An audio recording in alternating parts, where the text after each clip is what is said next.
What is up? This is your LA in a minute, and I'm here in front of the Watts Towers, which are an artistic, historic, and cultural monument right here in Watts. And the story behind them, truly inspirational. They were created by one man with no formal training. So you know I had to talk about the history of the Watts Towers. Let's get into it.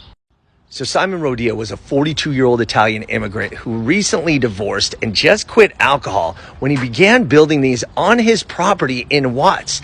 He would walk to work every day, starting in 1921, pick up pottery, shards of glass, tile, steel, metal, anything that he could meld into this art that became a one-of-a-kind piece with 17 structures, the tallest of which is 99.5 feet tall.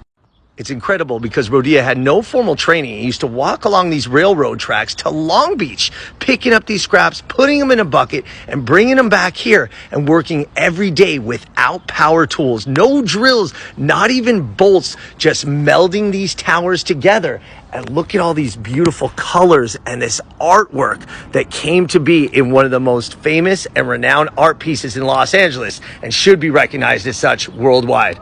He used all those materials and his ingenuity to build these structures that just became more and more vast and more complex. And all of a sudden, at the age of 75, after 33 years, he just put down his tools, gave the property to his neighbor, picked up and left.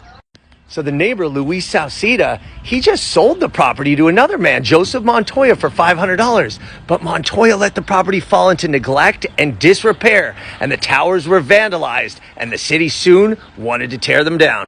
In 1959, two men, William Cartwright and Nicholas King, became very involved in trying to preserve the towers. They found Montoya, bought the property from him for $20, and started a committee to save Simon Rodia's towers in Watts.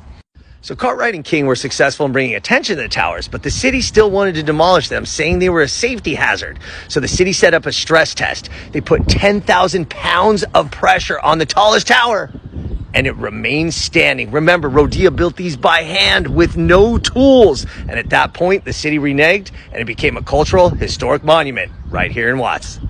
The towers were soon transferred to the control of the city of Los Angeles, who in turn transferred them to the state park system and the Department of Cultural Affairs, where they remained until 1990, where they are now a national historic park. So the Watts Towers are truly a one-of-a-kind historic monument and a gift to the city of Los Angeles. You got to come out here and see them and appreciate them. And Simon Rodia, what a story.